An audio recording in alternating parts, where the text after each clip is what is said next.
And we've opened the floor up for Q&A for the audience to ask either myself or the panel questions. And we have our first question from the audience. Go ahead, guest. Yes, my name is Leroy Barnett, and I came in not in the beginning of the discussion, but as I understand it, we have two types of relationships going on here, right? For first question, I got a bunch of questions, but I ain't gonna hog the mic. The first one is, how do you measure the success of a polyamorous relationship? How do we know that it was successful? We talked about we measure traditional relationships not in terms of success, but in terms of failure, like how many marriages have failed. We talk about that. Well, 50% have failed, then at least 50% have been successful. So the question is, how would you measure the success of a polyamorous relationship? Outstanding. Great question. Was it Leroy? Yeah. Thank you for your question, Leroy, and thank you for being on the show. How you evaluate the success of any aspect of relationship, the thing about polyamorous relationships is you're at some point, if you have a discussion and if you decide to go on some type of adventure, there's going to be an event. It could be an event in your bedroom or at a party or somewhere out in the world. And at that point, you get to have what's called an evaluation discussion, where you get together with your partner after the event and you say, okay, this happened. How do you feel? You feel good? You feel bad? You feel neutral? What could have been better? What was okay? And you survive it. And if everybody was actually very excited and very turned on and they want to do more of whatever that type of activity was, that's a very successful outcome. Okay.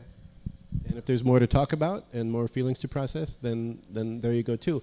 But again, that can happen in any kind of relationship, monogamous or polyamorous. In fact, I think one of the problems in monogamous relationships is they don't do that at all, like ever. Like ever. They don't ever check in with each other. Say, how was this month? How was this week? Because there is no specific event. It's just kind of life continues. And by not checking in, they don't see how a relationship can downslide. And then they don't even realize when success or failure is happening right in front of their faces. So we're back to the big C, communication. Okay, okay. And satisfaction. Amen. Communication and satisfaction. Communication and satisfaction. The big CS. Okay, great. Thank you. Okay, I can agree with that. I mean, you seem to be speaking in terms of the ideal, but I'm like traditional now to the traditional. Just a question for the traditionalist, the one who believes in marriage, right? That take the vows and have the wedding. I mean, it's a devotion thing, one-on-one type, right? You agree to that, right? So I guess my question is, how does one identify here's another question for both of you. How does one identify himself that he's a good candidate for success in a traditional relationship and also in a I can't even say it. Help me out. Polyamorous. Polyamorous, Many loves. relationship. Because I think we all want success in relationships, but a lot of people get in traditional relationships and then they're out of traditional relationship. I testify, I'm out of one. Didn't work for me. So if there's an alternative, something that I can say, well, how do I evaluate myself? Say, what am I a good candidate for? How would someone, before they even decided to enter a relationship, whether it's traditional or whether it's polyamorous, what would be the ideal characteristics for this person? I can appreciate the man and the woman in appreciating someone who does know who they are initially. That's the fiber of the relationship. That's how you govern whether or not this is a fit for you or it's not. So otherwise, you are kind of loosely hanging out with someone that you're attracted to, maybe their shell, and not necessarily knowing who they are on the inside. So you do need those opportunities where you can communicate, even if it's in a monogamous relationship. You can actually lay that out in the beginning and say, well, even though we're not in an open relationship or a polyamorous relationship, we can still make the connection. A lot of people call it date night. A lot of couples have date night where they just kind of hang out, once a week or, once a month, and they take a weekend and they connect.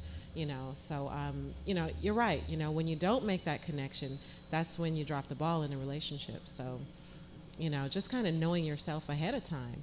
And if you're still exploring, then you don't need to be in a relationship. Well, I know. I mean, I guess from a realistic point of view, people enter relationships all the time. Right. You know, it's like a relationships is something like the relationship decides. You know, and then we find out, you know, what we should have done. What, you know, you give a workshop to people. I ain't never had a workshop. You know, I mean, I'm just saying in terms of how relationships began, and then all of a sudden, you know, we find ourselves out of it, you know, or it's not going, or we in it and it's not really going well. So I guess, you know, how do we get to the root? Because this is all hindsight, you know, and the rear view is when by is 2020, it's clear, you know, it's gone in the rear view, but, you know, looking forward to, again, the opportunity to do it again. Well, I'm I guess finished. I think that we covered that being honest with yourself, being honest with the candidate person that you're going to be in a relationship with, and really fully understand, is monogamy, is that the type of person I am, or do I feel that I need variety in my relationships? Okay. To go into a relationship that's supposed to be monogamous and you're really polyamorous, it's a formula for disaster for that relationship. Okay. So I think what we all agree on is communication and honesty is key here. Okay. Thank you very much. Thank you, Leroy. Thank you. Anybody else got some questions? I know y'all do. I know. And while he's Another question? while he's casing for the next question, I'll just bring up We a got voice. airtime, girl. What You a got voice in my airtime. head brought up. You know, we're so attached to these labels, and I think the more we can start to get unattached from labels, then we can start to just see our partner for what they are, in a relationship, out of the relationship. What does that mean? Monogamous, polyamorous. What does that mean? You could be monogamous, but maybe your partner likes to look at images or something, and never ever want to touch someone, but still somehow they want to look at Victoria's Secret catalogs or something. Then they're poly in that regard, whatever it is. So getting out of labels and getting into defining your partner, you know, at an intricate personal level, that's what I would advocate for. Next question from the audience. Thank you, thank you, thank you. Do we have any more questions? You have more that you'd like to share with us, Illani? You know, just what just resonates on my heart is just, you know, I am an advocate for, you know, monogamous relationships, and I wouldn't dare involve myself or claim that I'm in one if I wasn't truly in one, you know, and I think that's really an issue, you know, in why relationships fail, because we either don't have the courage to say, you know, I'm really not into this type of relationship. You know, I desire other women. I desire other men. But you're not okay with it. And I love you, but you're not okay with it. So I'm just going to do it anyway, you know, without you knowing. And that's, you know, that's why I'm an advocate for monogamous relationships. And if you want to be with someone, then be with them. And if you know you're that type of person who does not want to be, or you're not able to commit to that, then just hang out. Right. So I guess that we agree that being honest and communication and knowing who you are, can you all hear me? Is my mic on? Okay. Is key in any relationship. In fact, it's key just in your daily living, going about your daily lives, being honest with yourself and being honest with others of who you are. Be the full you that you can be. It only makes for a better world. And I hope here that with this discussion, you see that sexuality is subjective to the people involved. And there are many flavors out there of how we have sexual expression with ourselves and with others.